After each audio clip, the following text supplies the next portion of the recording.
भगवान श्री कृष्ण अर्जुन को कहते हैं, ध्यायतो विषयान पुंसः संगस्ते शूप जायते। अब दूसरा मुख्य बिंदु कि एक तरफ संसार है और एक तरफ भगवान है। संसार और भगवान दोनों एक दूसरे के विपरीत खड़े हैं। अगर संसार की तरफ मन ज्यादा लग रहा है तो मतलब भगवान से दूरी हो रही है, और अगर भगवान से मन लग रहा है तो मतलब संसार से दूरी हो रही है। आपको गाली देगा, भला बुरा बकेगा आपको, आप हैरान हो जाएंगे कि ये वही व्यक्ति है जिसको मैंने रोटी खाने को दी, जिसको ठंड के समय में मैंने कंबल ओढ़ने को दिया, जिसके पाँव में जूते नहीं थे मैंने ही इसकी सहायता की, मैंने इसको सब कुछ दिया, और आज ये मुझे ही भला बुरा कहता है, मुझे ही अपना दुश्मन मान रहा है। ऐसा क्यों? अब राजा बनने का जो अधिकार था वो तो पांडवों के पास था, युधिष्ठिर बड़े थे तो उन्हीं को राजा बनना था, लेकिन दुर्योधन के मन में कामनाएं जाग गई। अब जब दुर्योधन को पता चला कि राजा तो युधिष्ठिर बन सकते हैं, लेकिन आए दिन हम देखते रहते हैं बड़े बड़े सेलिब्रिटीज, बड़े बड़े करोड़पति भी सुसाइड कर रहे होते हैं। भला क्यों?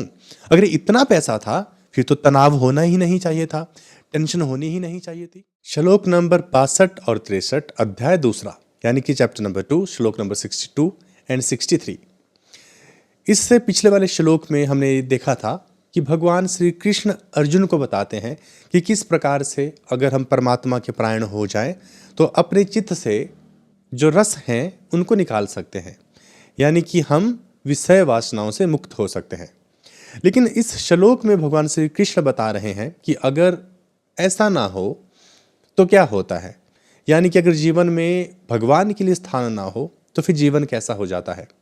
यानी कि इस श्लोक में हम ये देखने वाले हैं कि मनुष्य का पतन कैसे होता है। हर कोई जीवन में सफल बनना चाहता है, अलग अलग क्षेत्रों में सफल बनना चाहता है। ये महत्वपूर्ण है कि किसी भी व्यक्ति का आर्थिक विकास हो, सामाजिक विकास हो और उसके साथ आध्यात्मिक विकास भी हो।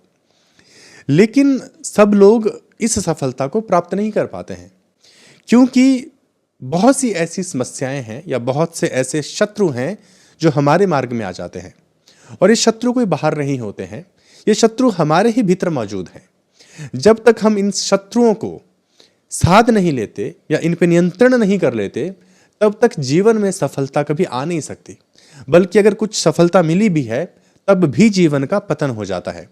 इसीलिए जो व्यक्ति अपने जीवन में बदलाव लाना चाहते हैं, आगे बढ़ना चाहते हैं, अपने जीवन के हर पहलू को आगे ले जाना चाहते हैं, उन सब के लिए ये श्लोक बड़े ही महत्वपूर्ण है। तो चलिए बिना देरी किए समझते हैं हमारे आज के इन दो श्लोकों को। भगवान श्री कृष्ण अर्जुन को कहते हैं, ध्यायतो विषयान पुंसः संगस्ते शूप जायते, संगात संजायते कामः, कामात् क्रोधो अभिजायते, क्रोधात् भवति समोहः, समोहात् स्मृति विभ्रमः, स्मृति भ्रशांत बुद्धिनाशो, बुद्धिनाशात् प्रणश्यति। तो अब हम इन दोनों श्लोकों के पदों के पहले अर्थ समझते हैं। सबसे पहले ध्यायतो विषयान पुंसः। ध्यायतो मतलब चिंतन करना, जो चिंतन करता है विषयान पुंसः। विषय मतलब विषयों का, ठीक है, भौतिक चीजों का। आगे है विषयान पुंसः मतलब जो मनुष्य विषयों का चिंतन करता है।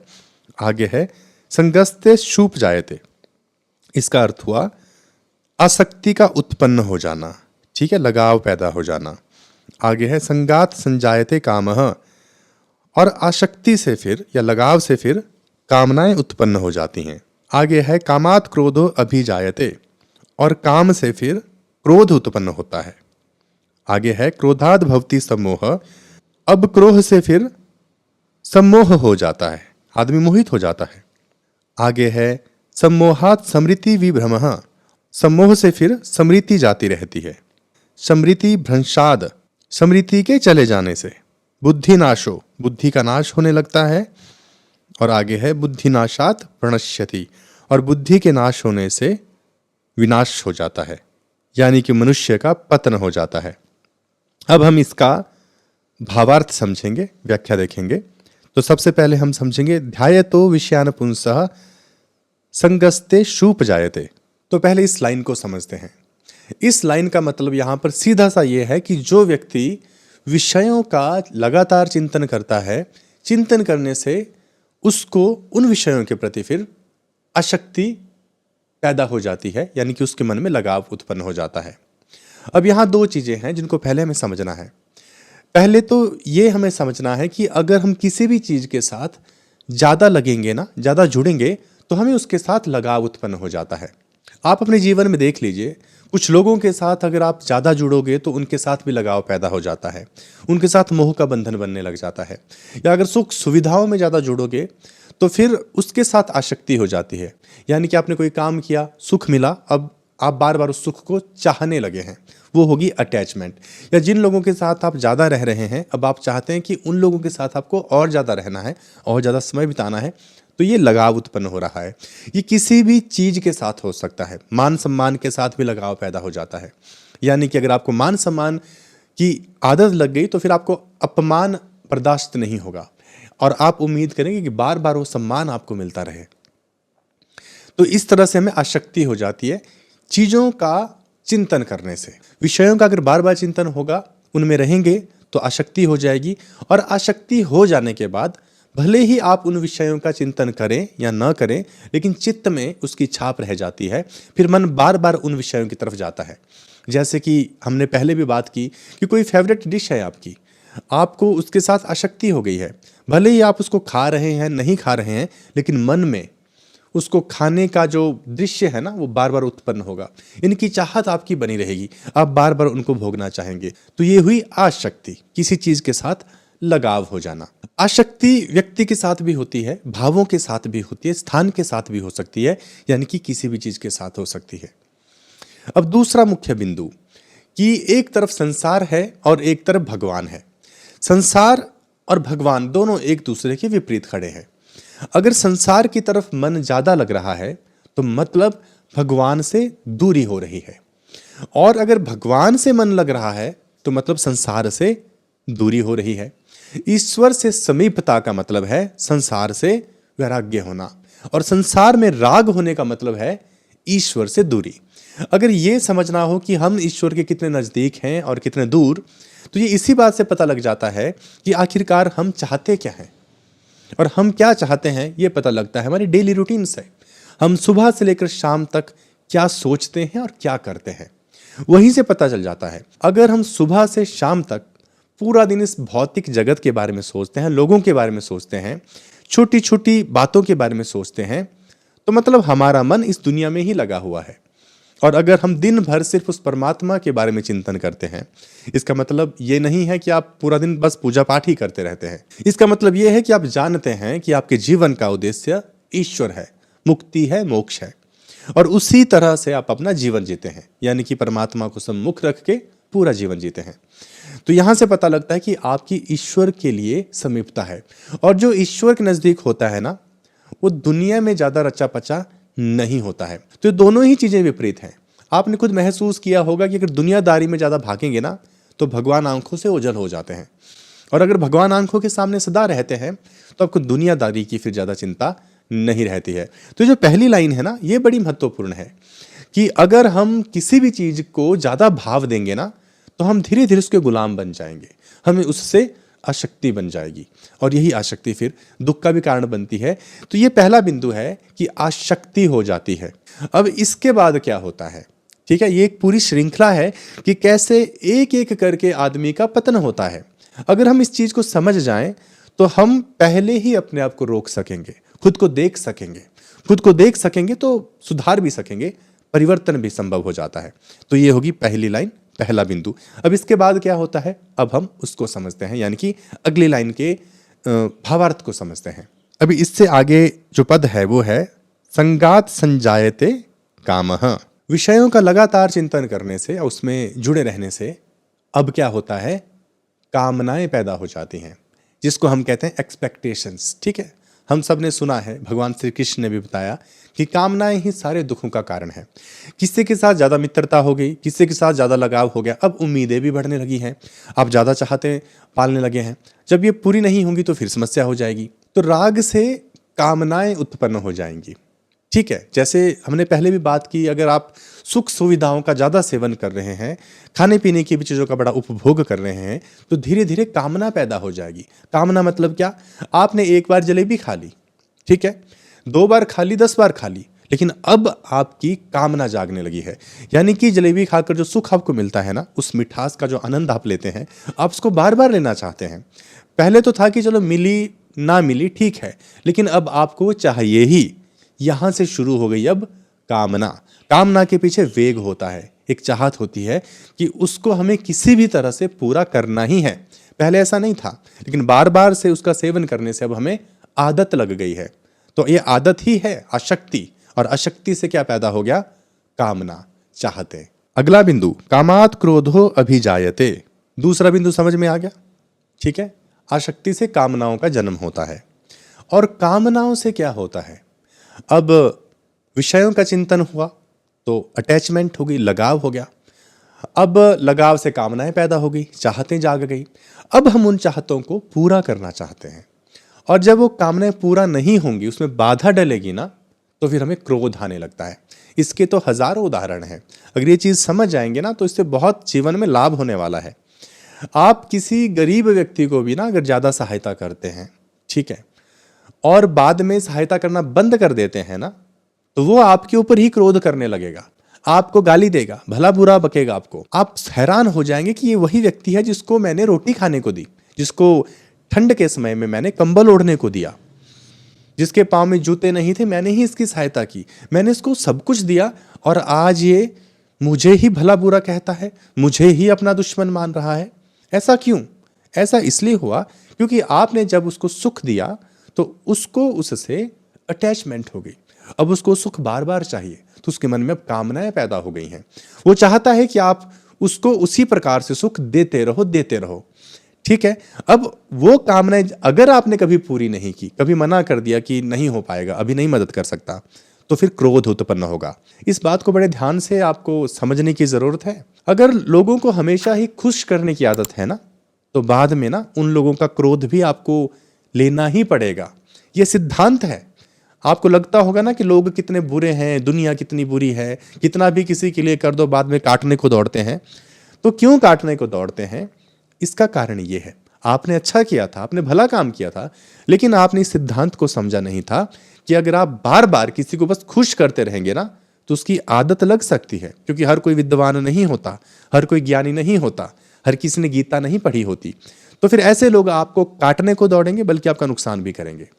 तो हमने देखा कि कामनाओं से क्रोध उत्पन्न होता है। कामना कैसे भी हो सकती है, मान सम्मान की भी हो सकती है।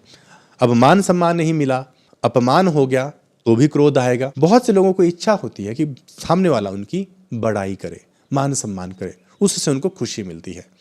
और जब ऐसा नहीं होता है, अपमान हो जाता है, तो फिर बड़ा ही दुख पहुंचता है या क्रोध आता है, क्योंकि कामना थी मान सम्मान की। तो इसका मतलब ये हुआ कि ऐसे लोगों का जो लगाव है, जो आसक्ति है, वो मान सम्मान से है। अगर एक तरफ लगाव है ना, राग है, तो दूसरी तरफ द्वेष होगा। ठीक है, कुछ लोग ऐसे होते हैं जो बड़े न्याय विधि से काम करते हैं, कि सही तरीके से काम करते हैं। तो ऐसे लोगों को न्याय विधि के साथ लगाव है, और अन्याय और गलत काम के साथ द्वेष है। तो ऐसे लोगों के सामने अगर कोई गलत काम करेगा, तो इन्हें तब क्रोध आएगा। कामनाएं रजोगुणी होती हैं, जैसे राजाओं का गुण होता है, ठीक है, उनकी बहुत सी कामनाएं होती हैं। सम्मोह तमोगुणी होता है, यानी कि मोह का पैदा होना, लगाव की बात कर रहे हैं। और जो क्रोध है, वो दोनों का मिश्रण है। क्रोध में तामसिक गुण भी होता है, और इसके अंदर राजसिक गुण भी होता है। लेकिन क्रोध में समस्या ये होती है कि क्रोध में व्यक्ति किसी का नुकसान भी कर सकता है, किसी को हानि भी पहुंचा सकता है। ठीक है, जबकि जो मोह वाली बात है, वहां पर पक्षपात हो सकता है, ठीक है, अपने पराये का भेद हो सकता है। और जो कामनाएं हैं, वो भी इतना तीव्र नहीं होती हैं जितना क्रोध होता है। पहले कामनाएं होती हैं कि आदमी चाहता है कि मेरी चाहत पूरी हो जाए। जब वो चाहते पूरी नहीं होती, फिर क्रोध उत्पन्न होता है, जो उसी वासना का तीव्रतम रूप है। अब क्रोध आदमी को क्यों आ रहा है? वो उस व्यक्ति को दूर कर देना चाहता है जो उसके काम में बाधा पहुंचा रहा है, या फिर वो हर चीज जो आपके और आपकी कामनाओं के बीच में व्यवधान पैदा कर रही है, उसको आप हटा देना चाहते हैं। तो इसलिए क्रोध डिस्ट्रक्टिव होता है, विध्वंसकारी होता है। और इतिहास गवाह है कि गुस्से में आकर लोग कैसे कैसे गलत काम कर बैठते हैं। कई बार हमें भी गुस्सा आता है, तो दोस्तों के साथ भी ऐसी लड़ाई होती है कि बुरे से बुरा उनको बोल दो, फिर चाहे कोई रिश्तेदार हो, सगे संबंधी हो, जब क्रोध आता है ना तो बुरे से बुरा मुंह से निकल जाता है, तो क्रोध इतना खतरनाक होता है। तो कामनाओं से क्रोध उत्पन्न होता है। अगली लाइन है कि क्रोध से क्या होता है, क्रोधाद भवति सम्मोह। अब क्रोध आ गया तो क्रोध से क्या होगा, सम्मोह पैदा हो जाएगा। सम्मोह का अर्थ है मूढ़ता, बुद्धि विवेक का चले जाना। मनुष्य के भीतर जो विकार हैं 4-5 उनकी बात होती है, जिसमें काम है, क्रोध है, लोभ है, मद है, ठीक है। ये 4-5 मुख्य मुख्य विकार मनुष्य के अंदर होते हैं, ठीक है। तो सबसे पहले हम बात करते हैं काम की। जब कोई व्यक्ति कामना के अधीन हो जाता है तो ऐसा काम कर बैठता है जो उसको नहीं करना चाहिए, क्योंकि वहां से भी सम्मोह पैदा होता है, यानी कि मूर्खता, विवेकहीनता आ जाती है। क्रोध से भी सम्मोह पैदा होता है, ऐसे ऐसे काम कर जाता है जो बिल्कुल नहीं करने होते हैं और बाद में फिर पछताना पड़ता है। बुरे से बुरे शब्दों का इस्तेमाल हो सकता है, किसी को हानि भी पहुंचाई जा सकती है, नुकसान किया जा सकता है। भाई भाई जमीन के लिए लड़ मरते हैं, गोली चल जाती है, काट देते हैं। सोचिए, सब कुछ होता है क्रोध में, कभी शांति में चीजें नहीं होती हैं, ठीक है। इसके केंद्र में क्रोध है और क्रोध के केंद्र में कामनाएं हैं और कामनाओं के भी केंद्र मूल में आसक्ति है। लोभ से भी सम्मोह पैदा होता है। जब कोई लालच में आ जाता है ना तो उसको धर्म और अधर्म का ज्ञान नहीं रहता, वो भूल जाता है, तो यहां पर भी मूढ़ता आ जाती है। तो जितने भी विकार हैं इससे मूढ़ता ही आती है, यानी कि मूर्खता ही उत्पन्न होती है। अगला जो विकार है वो है ममता, यानी कि मोह, ठीक है, कि मेरा है, मेरापन का ज्यादा हो जाना। जब मेरापन ज्यादा हो जाता है ना तो भी क्या होता है, मूढ़ता पैदा होती है, पक्षपात पैदा हो जाता है, ठीक है, यानी कि भेद बुद्धि आ जाती है। तो ये सारे जो विकार हैं इनसे मूर्खता पैदा हो जाती है, सम्मोह उत्पन्न हो जाता है। धृतराष्ट्र के विषय में हमने देखा कि उसका दुर्योधन के प्रति बड़ा मोह था, इसलिए वो हमेशा पक्षपाती रहा। दुर्योधन कितना भी गलत काम करता था उसके ऊपर पर्दा डाला जाता था। तो धृतराष्ट्र को अंधा इसलिए नहीं कहते हैं कि उसकी आंखें नहीं थी, खैर नेत्रहीनता तो भगवान की वजह से ही है या प्रकृति की वजह से होता है, लेकिन उसकी बुद्धि से भी अंधा हो गया था वो, और वो अंधकार था मोह का। मोह की वजह से उसको अपने पुत्र की कमियां नजर नहीं आती थी, इसलिए वो हमेशा भेदभाव करता था। पांडवों के प्रति उसका भेदभाव का रवैया था। दुर्योधन कितनी भी नीच हरकत कर देता था फिर भी धृतराष्ट्र को अपना ही लगता था, बाकी पांडव उसको पराये लगते थे। तो मोह ऐसे आदमी को अंधा कर देता है। पुत्र मोह में लोग ना जाने क्या क्या काम कर बैठते हैं, और इसी पुत्र मोह में धृतराष्ट्र ने अपने सारे पुत्रों का विनाश करवा दिया। तो इस तरह से मनुष्य का पतन होता है। मूढ़ता इस तरह से आदमी का पतन करती है। सम्मोहात स्मृति विभ्रमः। अब क्रोध आया तो क्रोध से क्या हो गया, मूढ़ता आ गई। अब मूढ़ता आने से क्या होता है, स्मृति जाती रहती है। स्मृति का मतलब क्या है कि हमें जो शास्त्रों से मिला, अच्छे बुरे का जो ज्ञान है, सही गलत की जो समझ है, ठीक है, वो उस वक्त नष्ट हो जाती है। आपने देखा होगा जब गुस्सा आता है ना तो कुछ भी ख्याल नहीं रहता, आप सोच विचार ही नहीं सकते कि क्या करना है क्या नहीं करना। जो हमारी एक सोच होती है ना कि करने से पहले हम सोचते हैं कि क्या करना चाहिए क्या नहीं करना चाहिए, वो फिर गायब हो जाता है। क्रोध में हम अपनी हिंसा का प्रदर्शन करते हैं, हमारे भीतर जो पशु वृत्ति है ना वो पूरा हमें डोमिनेट कर जाती है। तो क्रोध इसके लिए नहीं होता है।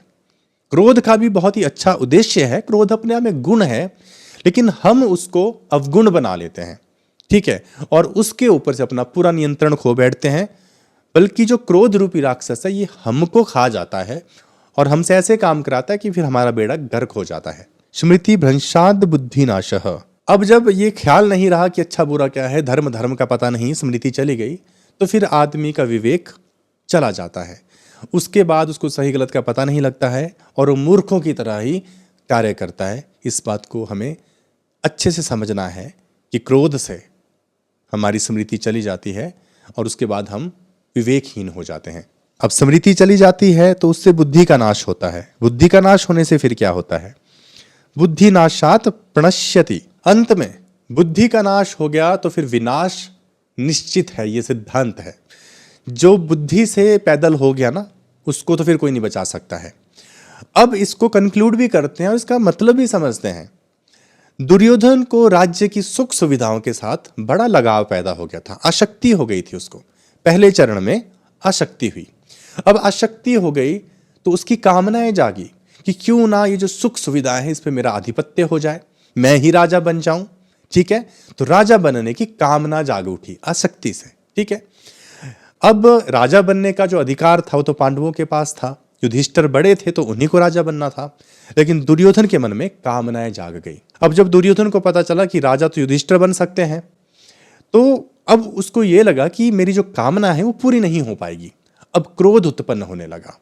जेलस तो पहले से थी, ईर्ष्या तो पहले से थी, लेकिन अब क्रोध उत्पन्न होने लगा कि ये राजा नहीं बन सकते। इसलिए दुर्योधन ने उनको राज्य से हटाने के लिए पूरे षड्यंत्र रचे शकुनी के साथ मिलकर, और उनको वहां से वनवास दे दिया।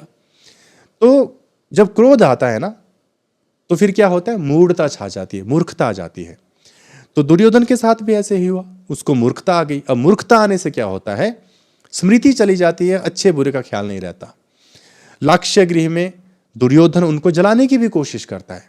उसको इतना भी समझ नहीं आ रहा था कि मेरे भाई हैं, ठीक है, मेरे अपने लोग हैं, तो मैं ये क्या कर रहा हूं। द्रौपदी का चीर हरण तक कर डाला, गुस्से से, बदले की भावना से। कहा ना, बुद्धि का नाश हो गया। अब जब बुद्धि का नाश हो गया दुर्योधन का, तो विनाश हुआ, सारे कौरवों का विनाश हो गया, एक भी ना बचा। तो हमने देखा कि कैसे एक एक करके पतन होता गया। अब हमें दुर्योधन को नहीं देखना है, हमें खुद को देखना है कि क्या हम भी इस दुनिया के साथ ज्यादा ही दिल लगाकर बैठे हैं। तो यहां से हमें आसक्ति हो रही है, आसक्ति की वजह से कामनाएं जाग रही हैं, कामनाएं पूरी नहीं हो रही हैं, तो या तो क्रोध करोगे या तो दुखी हो जाओगे। कोई कमजोर है तो उस पर क्रोध करोगे, नहीं तो अपने ऊपर ही क्रोध करोगे, खुद को ही जलाओगे। गुस्सा आएगा तो जो सकारात्मक बुद्धि है, ठीक है, जो रचनात्मक विवेक होता है हमारे में, वो चला जाता है। जब वो चला जाता है तो फिर हमारा पतन होता है, विनाश होता है, क्योंकि बुद्धि तो पहले ही चली गई। विनाश हर तरह से होता है, करियर नहीं होगा, चौपट हो जाएगा, ठीक है, या सब खराब कर देंगे। टैलेंट होने के बावजूद भी सब खराब हो सकता है। तो ये जो हमारे शत्रु हैं हमारे भीतर, भगवान कृष्ण अर्जुन को बता रहे हैं किसी दुश्मन की जरूरत ही नहीं है। हमारे भीतर ये जो 4-5 राक्षस बैठे हैं ना, काम, क्रोध, लोभ, मोह, मद, यही बहुत है। तो हमें इनको नियंत्रण में करना है। अपने आप में ये सारे गुण हैं, अवगुण नहीं है। जब तक ये गुण हमें कल्याण की ओर लेकर जाएं, ये गुण ही हैं हमारे, इनको सद्गुण कहा जाएगा। लेकिन यही सब गुण जब हमें अवनति की ओर लेकर जाएं, हमारी अधोगति कर दें, तब ये अवगुण होते हैं। अपने आप में वैसे इनका कोई मतलब नहीं है। मतलब यह है कि धर्म की ओर लेकर जा रहे हैं या अधर्म की ओर लेकर जा रहे हैं। ये हमें अधर्म की ओर भी लेकर जाते हैं और धर्म की ओर भी लेकर जाते हैं, विकास की ओर भी लेकर जा सकते हैं और बेड़ा गर्क भी कर सकते हैं। तो अगर हम थोड़ा अपना आत्म मंथन करें और ये सोचें कि आगे से बिना मतलब के अटैचमेंट नहीं रखनी है, हाथी नहीं पालना है, तो फिर कामनाएं भी नहीं जागेंगी। कामनाएं ही मूल है ना हर चीज का। तो क्रोध नहीं आएगा, क्रोध नहीं आएगा तो फिर बुद्धि भ्रष्ट नहीं होगी, और बुद्धि भ्रष्ट अगर नहीं होगी तो विनाश नहीं होगा। अब ये कैसे करें? ये होता है सेवा से और त्याग से। जब हम सिर्फ इकट्ठा करने की चाहत में रहेंगे ना, तो फिर हमेशा झगड़ा होगा, हमेशा ही लड़ाई होगी। हम देना नहीं चाहते क्योंकि अहंकार ही है ना।